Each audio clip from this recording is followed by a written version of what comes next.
Bonjour à tous.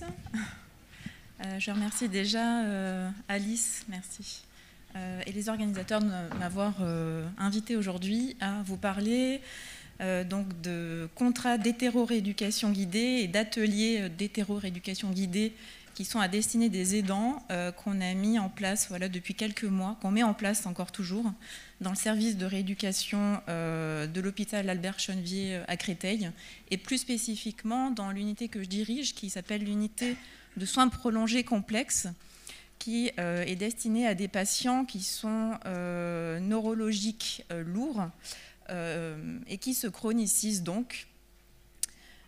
Et se complique bien évidemment, mais avec un objectif quand même après peut-être plusieurs années d'hospitalisation, de retour à domicile. Même si ce retour à domicile a l'air au départ un petit peu difficile à imaginer. Donc je parle d'une population de patients qui ont des AVC relativement graves avec des craniectomies, des AVC du tronc cérébral, parfois des Lockheed syndrome, des gros traumatisés crâniens. Des anoxies cérébrales avec les troubles de la conscience, de l'éveil et de la vigilance que cela peut engager. Très souvent, même au stade post-aigu, donc je parle de réanimation, encore de neurochirurgie, il s'agit de rattraper des complications qui se sont déjà installées et qu'on arrive parfois à pérenniser dans le temps. Donc le référentiel, il n'est pas du tout le même que dans les autres secteurs de rééducation. On est vraiment chez des patients qui sont lourds. Donc tout va débuter par deux constats. Donc tout d'abord, on ne progresserait plus au stade chronique.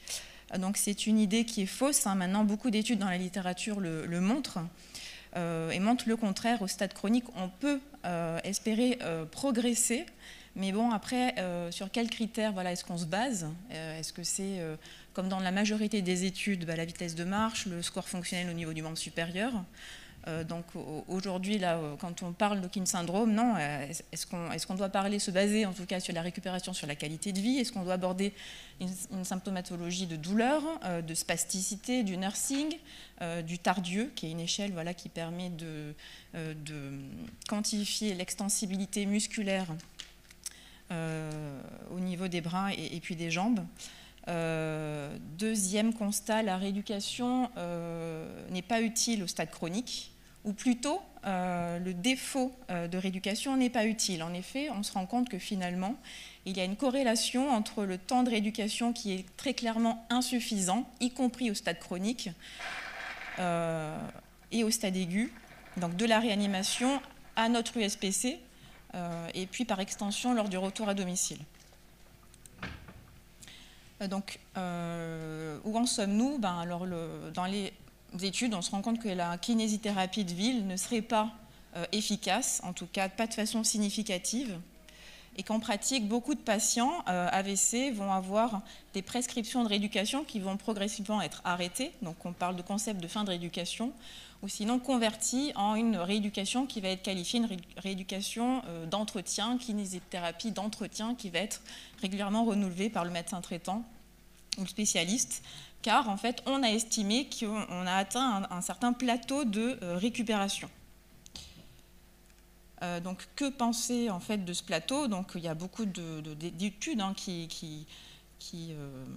de publications, dont celle de l'équipe de Wade, donc on est à Frenchay en Angleterre, qui décrivent donc ce plateau qui va survenir, par exemple ici, 12 mois après un AVC au niveau de la fonction motrice du membre supérieur, ou encore des 6 mois pour le score de Barthel. Donc on le voit aussi au niveau du membre inférieur, avec une stabilisation, beaucoup d'études. On a maintenant plus de 900 références qui montrent qu'à partir de 9 mois, après AVC, on aurait une stabilisation de la vitesse de marche à environ 0,7 mètres secondes dès 9 mois.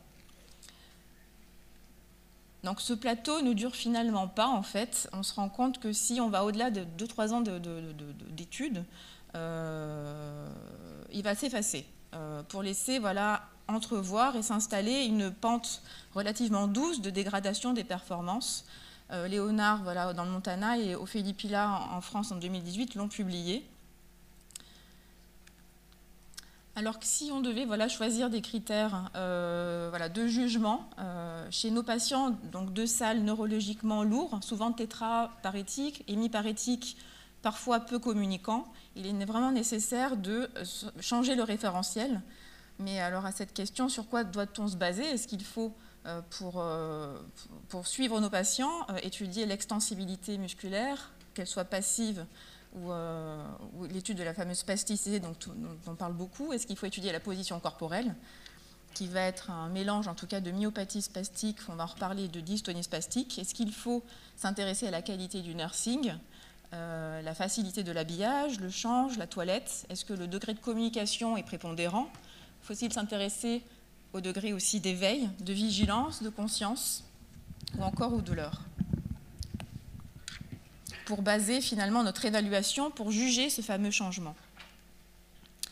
Donc, ne peut-on quand même pas dire qu'on récupère tout de même un petit peu quand on réussit, après plus d'1 an passé en secteur de réanimation, allongé 24 heures sur 24 et sous 12 traitements dépresseurs du système nerveux central, avec toutes les déformations que vous pouvez voir chez ce patient-là.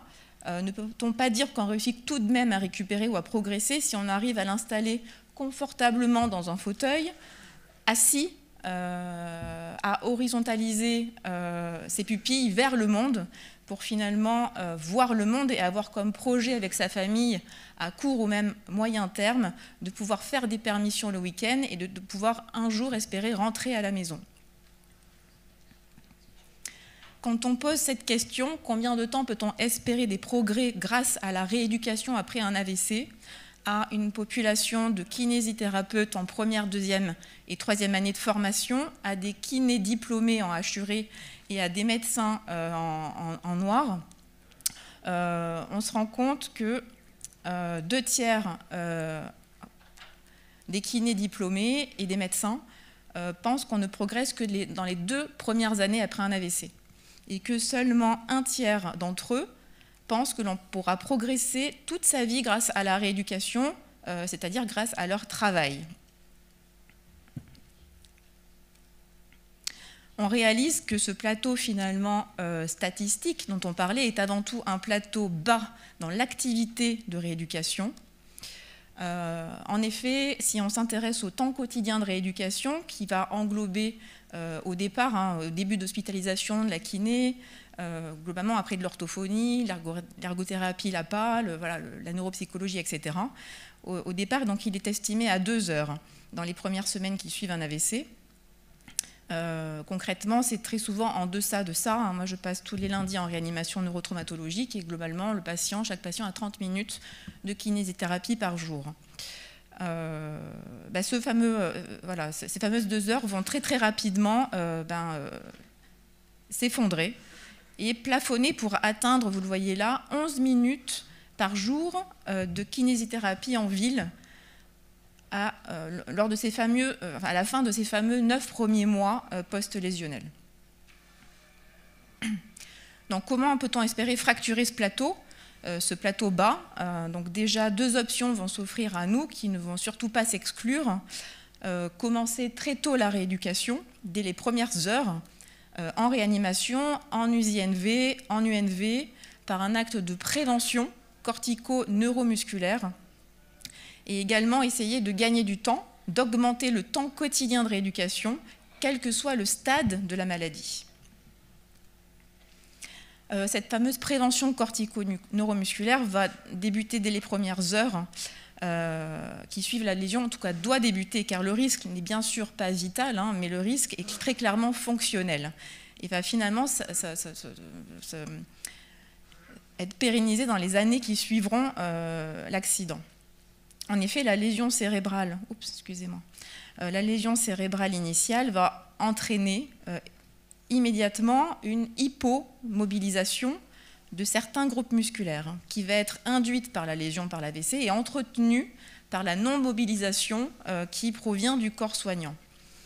Certains groupes musculaires, on en reparlera en atelier, sont vraiment très clairement ciblés initialement. Donc, aux membres supérieurs, il s'agit des fléchisseurs, des adducteurs, des rotateurs internes, des pronateurs. Au membre inférieur, il va s'agir des extenseurs, des adducteurs de hanche par exemple, et puis des muscles inverseurs.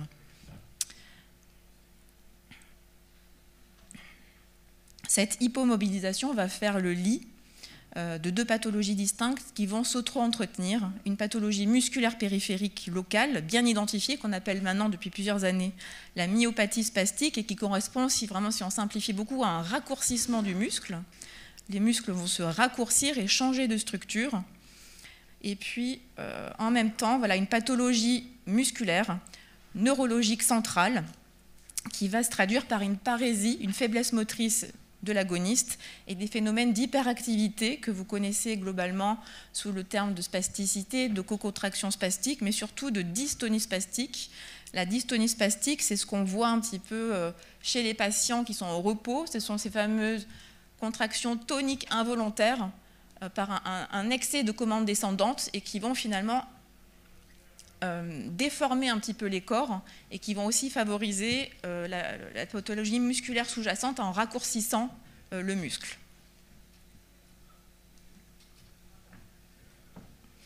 Donc sans prévention cortico-neuromusculaire, la parésie initiale va devenir spastique et puis dans les semaines qui viendront va s'entretenir et entretiendra les déformations avec les problèmes que cela va engager, de problèmes de nursing, problèmes d'habillage, problèmes parfois de macération, par exemple des mains fermées, des problèmes de verticalisation, et toutes les conséquences du décubitus prolongé, qu'elles soient digestives, cardiovasculaires,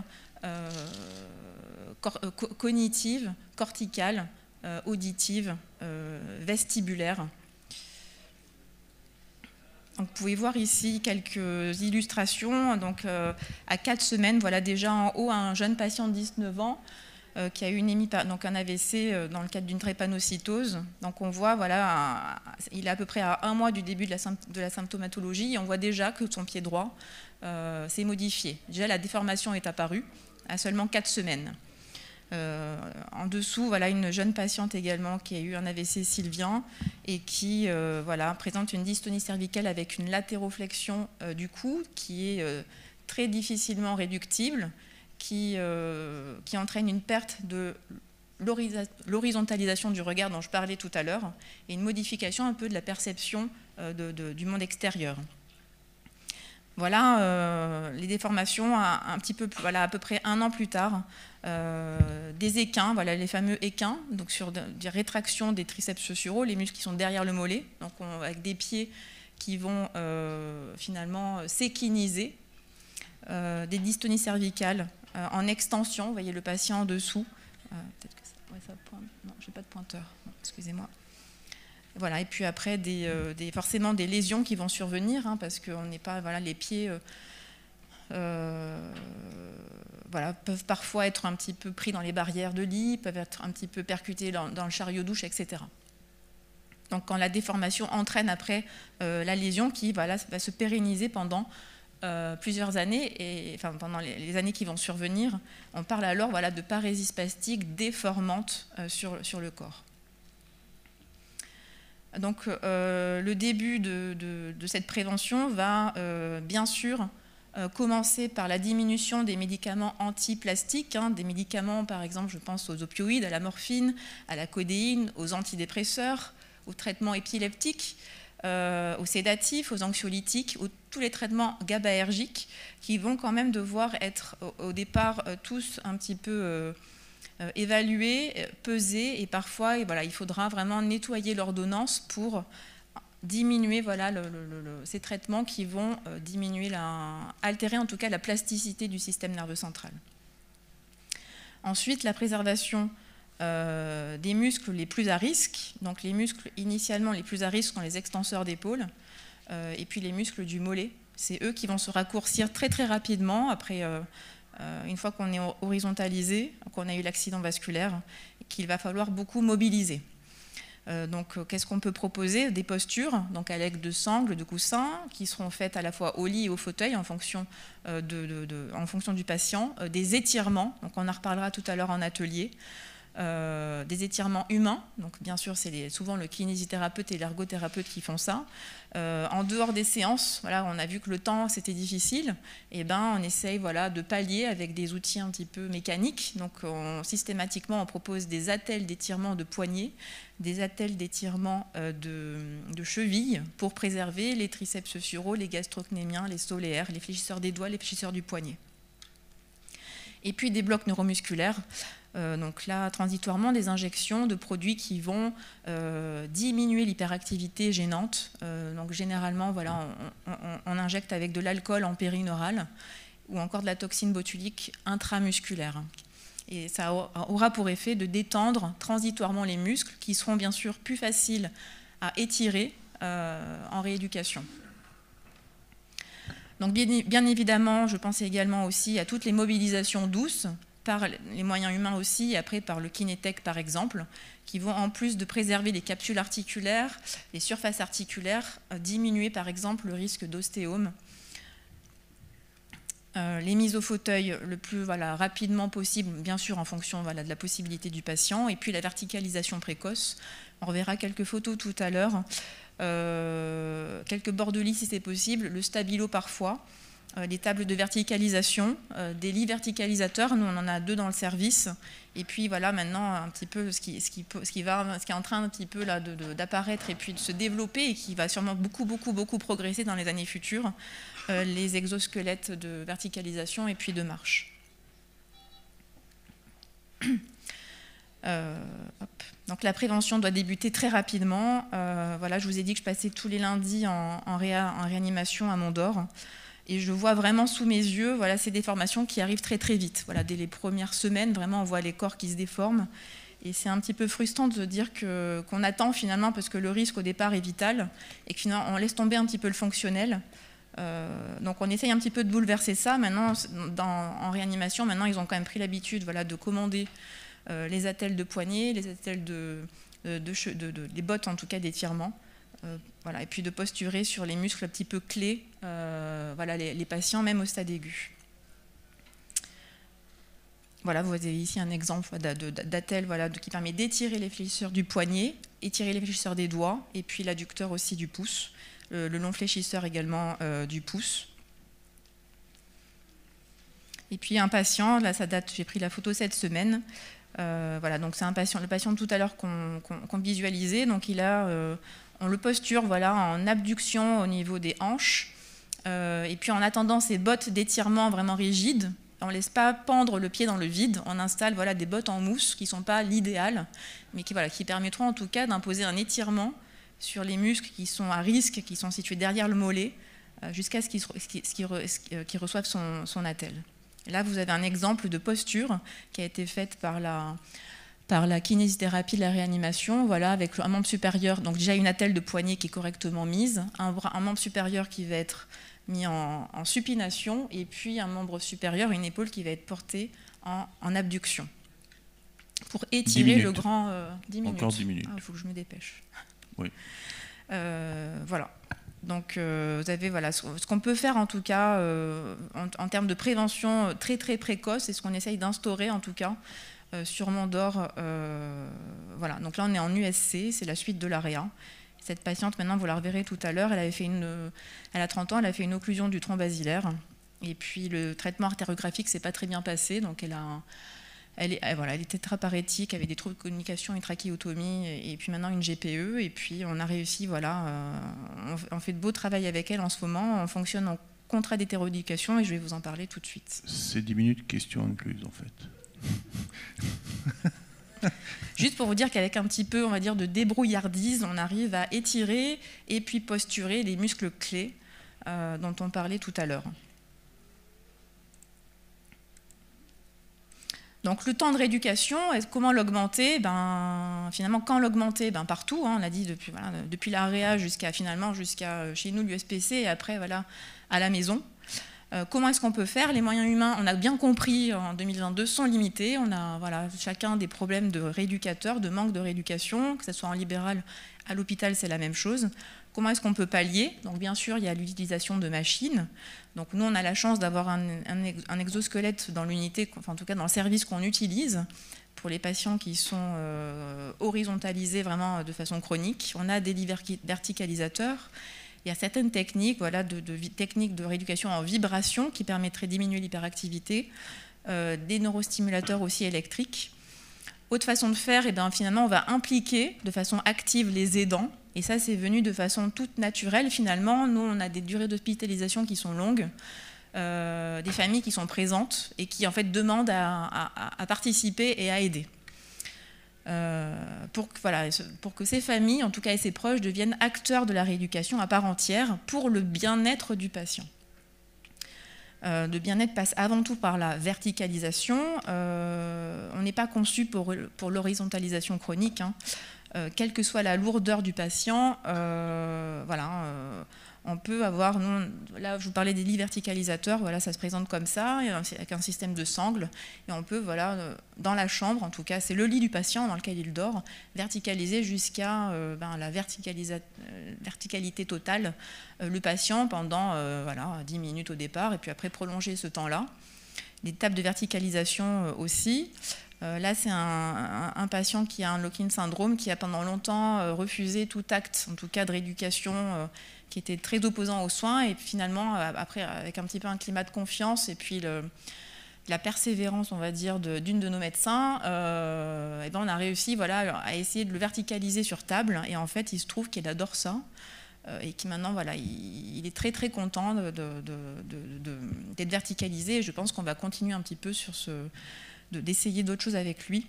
Vous avez ici l'exosquelette, voilà, j'ai une petite vidéo. Je ne sais pas si je vais pouvoir l'annoncer.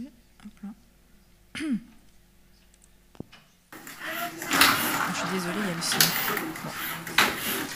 Donc voilà, c'est un exosquelette qui est auto-équilibré et qui permet, voilà, avec un degré soit total, soit nul d'assistance, la dernière ligne droite, d'aider le patient à faire pour l'instant. Donc on est sur des allers-retours avec un demi-tour.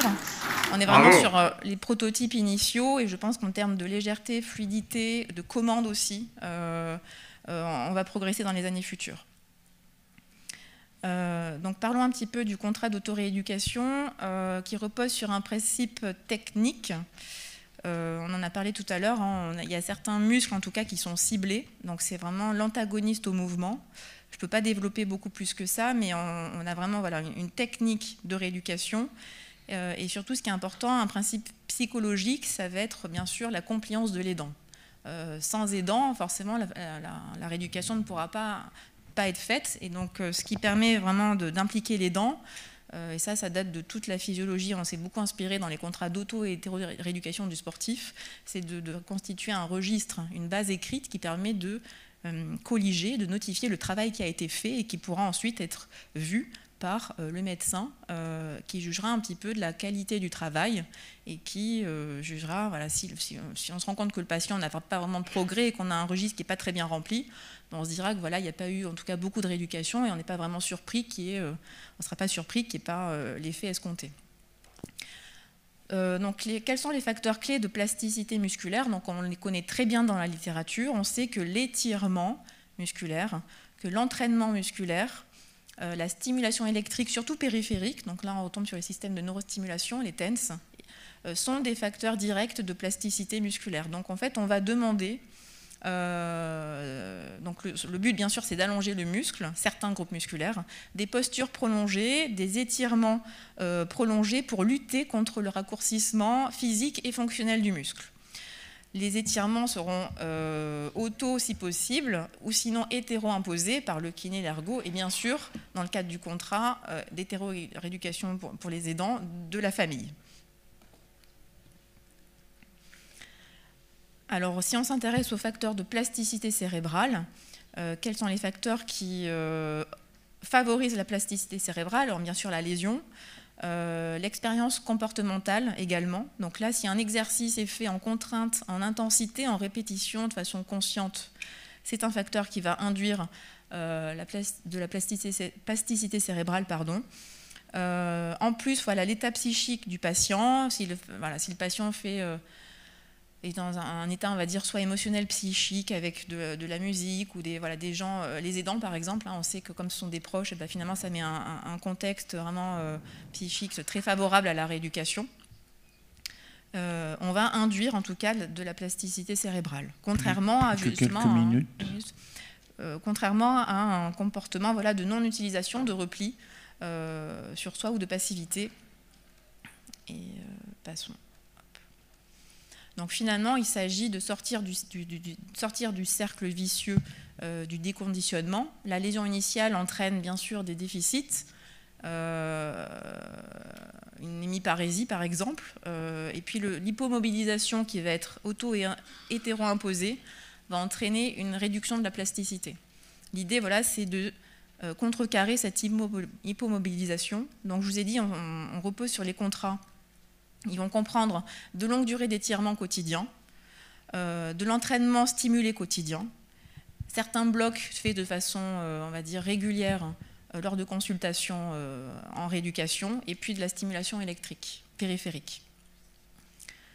Voici 2 exemples de blocs. Bon, ça, on va passer, si j'ai plus qu'une minute, on va passer sur l'efficacité des blocs.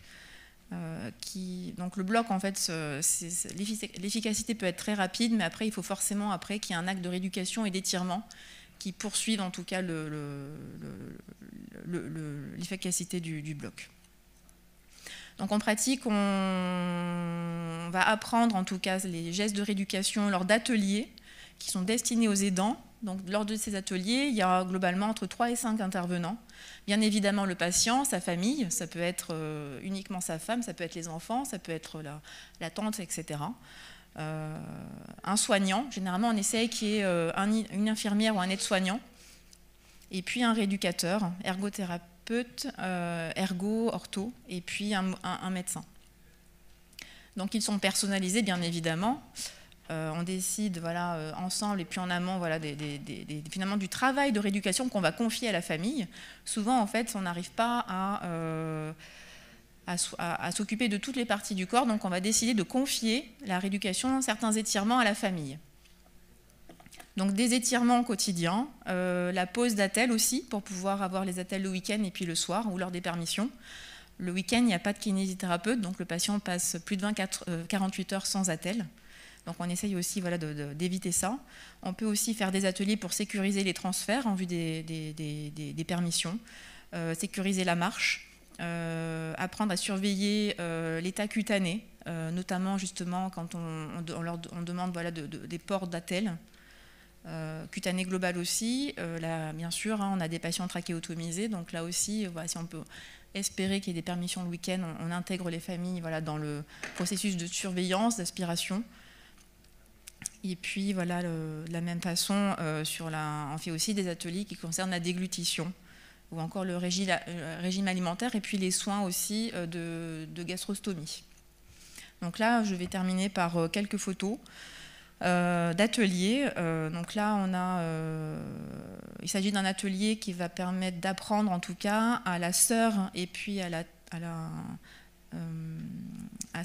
sœur et à la femme d'un de nos patients d'étirer les muscles grands pectoraux droit et gauche. Donc on a le patient et les 2 membres de sa famille, 2 kinésithérapeutes pardon, et puis moi qui prends les photos et les vidéos. Et puis voilà, progressivement, au départ c'est le rééducateur qui va montrer au patient et à sa famille surtout l'exercice d'étirement, et puis après on va demander à la famille voilà, de réaliser l'étirement. Donc là, bras droit, bras gauche, on avait choisi en tout cas d'étirer de leur demander de réaliser l'étirement des grands pectoraux de façon quotidienne et régulière. On leur demande de réaliser les exercices au moins 1 fois par jour. La durée de l'étirement au départ c'est 1 minute, après on peut pousser jusqu'à 3 minutes. Et généralement, voilà, les familles font plus en fait, sont toujours demandeuses de plus parce qu'elles veulent vraiment maximiser en tout cas la rééducation. Normalement, c'est fini, mais tu peux... Ouais, voilà. J'ai 2-3 photos. Voilà, c'est bien. Donc là, chez le même patient, on a l'étirement des 3 fléchisseurs du coude à droite et à gauche. Donc on avait aussi demandé dans la 2e phase de l'atelier le port des attelles, donc attelles de membres supérieurs. Il est simple, normalement, dans les fiches de poste, hein, l'infirmière peut le faire, mais bon, les infirmières souvent n'ont pas le temps. Donc on essaye, voilà, les kinés souvent sont débordés, on a envie de leur demander d'autres choses que poser les attelles. Et on essaye de faire comprendre que l'attelle finalement suit l'habillage et quelle est la continuité soit du pull, soit de la chaussette, soit du pantalon. Mais voilà, qu'il faudra progressivement qu'on arrive à faire glisser un petit peu cette tâche vers les aides-soignants. Voilà, donc l'attelle de positionnement de la main. Et puis voilà, les bottes, comme ça vous donne un petit peu une idée sur les bottes d'étirement des muscles du mollet qu'on fait concevoir. Il y a une façon d'apprendre un petit peu à les poser sans avoir trop de soucis. Voilà. Et puis enfin, peut-être j'ai une dernière vidéo que je voudrais vous montrer qui ne va pas durer très longtemps. On contrôle aussi que les exercices soient bien faits. Et là, j'ai eu l'autorisation de la femme de ce patient de la filmer pendant qu'elle me montre comment elle installe une attelle. Et donc je vais laisser le son et je vous demanderai de faire attention un petit peu au vocabulaire qu'elle utilise. On sent vraiment qu'elle est devenue un petit peu spécialiste un petit peu de la rééducation de son mari. Voilà. Je me mets plutôt devant en principe. Voilà. Voilà. Donc, en principe, je m'y reprends plusieurs fois. Je mets déjà une première sangle pour pouvoir maintenir et après, je travaille la main. Alors, voilà. Voilà. Voilà.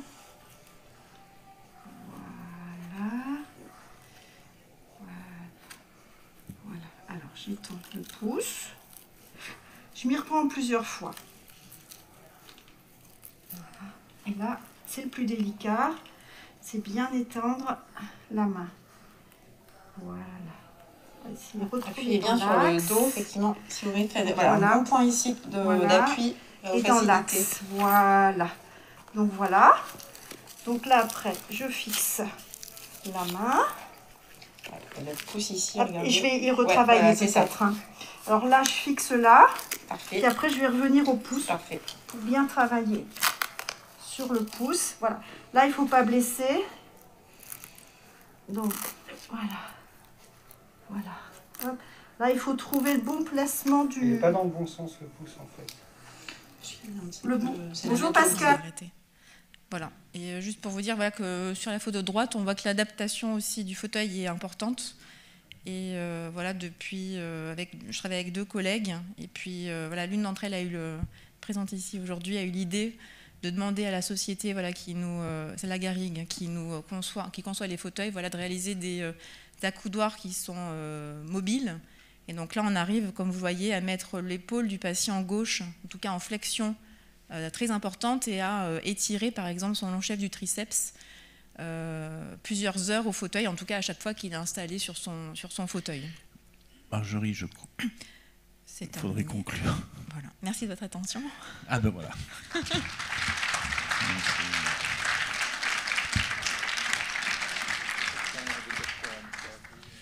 C'était trop passionnant, trop intéressant. J'avais du mal à te dire de... Alors des questions, parce que c'est très riche. Même si à l'atelier. Oui. Alors, pour ce qui est de démonstration, questions sur comment on fait, il y a l'atelier. Voilà.